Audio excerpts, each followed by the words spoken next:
तो yes, I stop dieting and lost fat, but इससे पहले बॉडी ने detox diet, 1 meal a day diet, extreme cardio के बाद कम खाने वाला डाइट, ये सब फॉलो करके देखा है, बट रिजल्ट फिर भी नहीं मिला है। तो आज हम बात करेंगे कि विदाउट स्ट्रिक्ट डाइट अपना ड्रीम बॉडी कैसे अचीव करे। सबसे फर्स्ट पॉइंट है कैलोरीज, एंड जब भी आप आपकी मेंटेनेंस कैलोरीज कैलकुलेट करें ना, तो वहाँ पे 0 और नो एक्टिविटी सिलेक्ट करना, तो मिल जाती है आपको बॉडी मेंटेन करने के लिए जितनी कैलोरीज रिक्वायर्ड है उतनी कैलोरीज। सपोज आप यहाँ पे बहुत बिगिनर लेवल पे होम स्ट्रेंथ ट्रेनिंग कर रहे हो, घर से ही वर्कआउट कर रहे हो, एंड उसके साथ 10 के स्टेप्स डेली कर रहे हो, तो अराउंड हमारी 350 to 400 कैलोरीज बर्न होती है। बिगिनर से थोड़ा आगे की हाँ थोड़े बहुत ज्यादा लिफ्ट कर सकते हैं, उसके साथ 10 के स्टेप्स कर रहे हैं, देन अराउंड हमारी 400 to 450 कैलोरीज बर्न होती है। बट अगर आप बहुत ज्यादा हेवी लिफ्ट कर रहे हो एंड उसके साथ 10 के स्टेप्स कर रहे हो, देन आपकी 500 to 550 कैलोरीज बर्न होती है। तो हम जितनी कैलोरीज बर्न कर रहे हैं उसका ये रफ कैलकुलेशन है। ऐसा नहीं है कि हम दिन में सेम ही कैलोरीज बर्न करेंगे। तो जो भी आपका कैलोरीज बर्न रहेगा वही आपके मेंटेनेंस कैलोरीज में ऐड करना, एंड उसके बाद सपोज आप बहुत ज्यादा ओवरवेट हो तो आपको 400 to 500 का कैलोरी डेफिसिट बनाना पड़ेगा। थोड़े से मिड लेवल पे हो तो 300 का कैलोरी डेफिसिट चल जाएगा। एंड सपोज आपको सिर्फ 5 to 6 kg ही कम करने हैं, देन ज्यादा डेफिसिट नहीं बनाने का, 150-200 फाइन है। बट ऐसा नहीं होगा कि यार हर दिन हमारी बॉडी सेम कैलोरीज बर्न करेगी, तो किसी दिन हमारी बहुत ज्यादा एक्टिविटी हो गई, उस दिन बॉडी ज्यादा कैलोरीज बर्न करेगी, तो उस दिन थोड़ा सा ज्यादा खा लो, थोड़ा सा एक्स्ट्रा कैलोरीज कंज्यूम कर लो। सपोज हम जिस दिन वर्कआउट नहीं कर पा रहे हैं, बॉडी मूव ही नहीं हो रही है, तो उस दिन थोड़ा कैलोरी कंजम्पशन कम कर दो। तो अभी आप बोलोगे यार रोज ही कैलोरीज कम या ज्यादा कंज्यूम करना थोड़ा कंफ्यूजिंग नहीं है, तो इसे थोड़ा और सिंप्लीफाई कर देते हैं सेकंड पॉइंट में, ईट सेम मील्स एवरी डे। मैंने कभी अपनी फिटनेस जर्नी को एंड मील्स को कॉम्प्लिकेट नहीं किया है। जो भी मेरे फेवरेट मील्स है उसका एक लिस्ट बनाया, एंड फिर मैंने खुद को ही सवाल पूछा कि इसमें से ऐसे कौन से मील्स है जो तुझे डेली खाना पसंद है। तो लाइक लास्ट 3 इयर्स से मैं सेम ही मील्स डेली कंज्यूम करती हूँ। सेम ही मील्स डेली कंज्यूम करने से हमें उनकी कैलोरीज का आइडिया रहता है। एंड यार हमें weight loss and fat loss के अलावा भी जिंदगी है जीने के लिए, तो अपना डाइट प्लान सॉर्टेड बनाओ जो आपके स्केड्यूल में फिट हो जाए। लाइक मुझे बिरयानी खाना है, मुझे पास्ता खाना पसंद है, मुझे पाव भाजी खाना है, तो मेरी पूरी फिटनेस जर्नी में ये जो चीजें मुझे पसंद है ना, ये खाते खाते ही मैंने फैट लॉस किया है। तो किसी दिन नहीं मन किया यार यही सेम चीजें खाने का, तो फिर उसका सेम कैलोरीज का ऑल्टरनेटिव भी मेरे दूसरे लिस्ट में रेडी रहता है। हमारा थर्ड पॉइंट है कि हमारी हर एक प्लेट में एक फ्रूट और वेजिटेबल होना ही चाहिए। फ्रूट कौन सा भी फ्रूट, जो भी मार्केट में लोकली अवेलेबल है, कोई भी फ्रूट। अरे वेजिटेबल कोई भी वेजिटेबल, उसके लिए आपको रेड कैप्सिकम या फिर कोई भी फैंसी या महंगी वेजिटेबल खाने की बिल्कुल जरूरत नहीं है। तो ये वेजिटेबल एंड फ्रूट हर एक मील का पार्ट होना चाहिए। इससे हमारी प्लेट को वॉल्यूम मिलता है एंड हम कम कैलोरीज में ज्यादा खाना खा सकते हैं। तो ये प्लेट सिस्टम सिर्फ 2 वीक्स के लिए फॉलो करो, आपकी बॉडी में मैजिकली चेंजेस होंगे। The next point is build your meal around your protein source. Don't think कि यार मुझे ना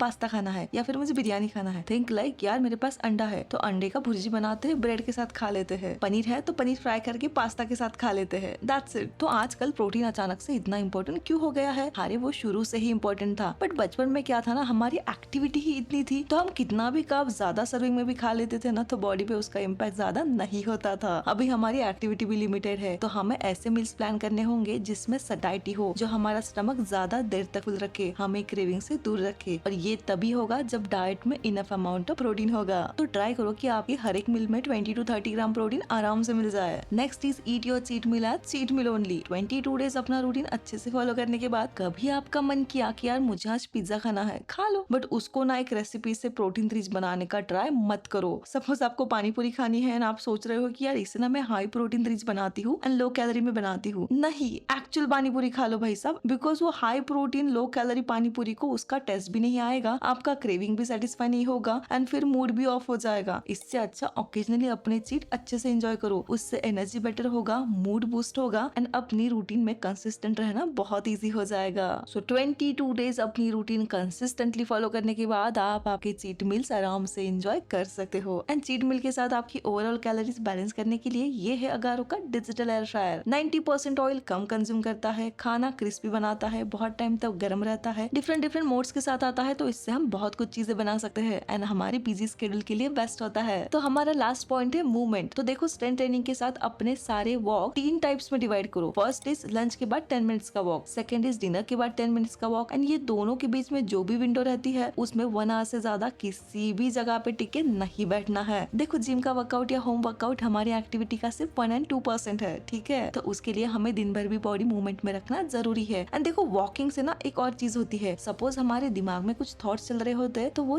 चले जाते हैं। वॉकिंग से मेंटल क्लैरिटी बनता है और जब हमारे दिमाग से थॉट चले जाएंगे तो हमारी रूटीन पे कंसिस्टेंट होना बहुत ज्यादा इजी हो जाएगा। वॉकिंग को एज अ पनिशमेंट मत देखो कि यार इतना वर्कआउट करी हो तो अभी क्या वॉक करना जरूरी है। नहीं, वॉकिंग से आपको बहुत ज्यादा बेनिफिट्स जरूर मिलेंगे। तो बस जैसे ऑफिस जाते हो, कॉफी पीते हो, अपने दोस्तों से मिलते हो, वैसे ही एक वर्कआउट प्लान करके ये रूटीन बनाना है। ज्यादा कॉम्प्लिकेटेड करना ही नहीं है। देखो, फैट लॉस के लिए एक परफेक्ट मील या फिर एक हाई प्रोटीन बर्गर या फिर एक पर्टिकुलर रेस्ट्रिक्टिव वर्कआउट की जरूरत आपको बिल्कुल नहीं है। आपको वही चीजें रिपीटेटिवली एग्जीक्यूट करने की जरूरत है, बाकी बॉडी अपना काम कर देगी। तो अपनी रूटीन अपनी लाइफ के साथ एंजॉय करो और कभी अपनी रूटीन पे गिव अप करने का मन करे तो यही आके कमेंट करो एंड 2026 खत्म होते होते अपना फिटेस्ट वर्जन अचीव करो। So that's it for today guys, मिलते हैं अगले वीडियो में। तब तक के लिए दिल से थैंक यू एंड अभी के लिए बाय।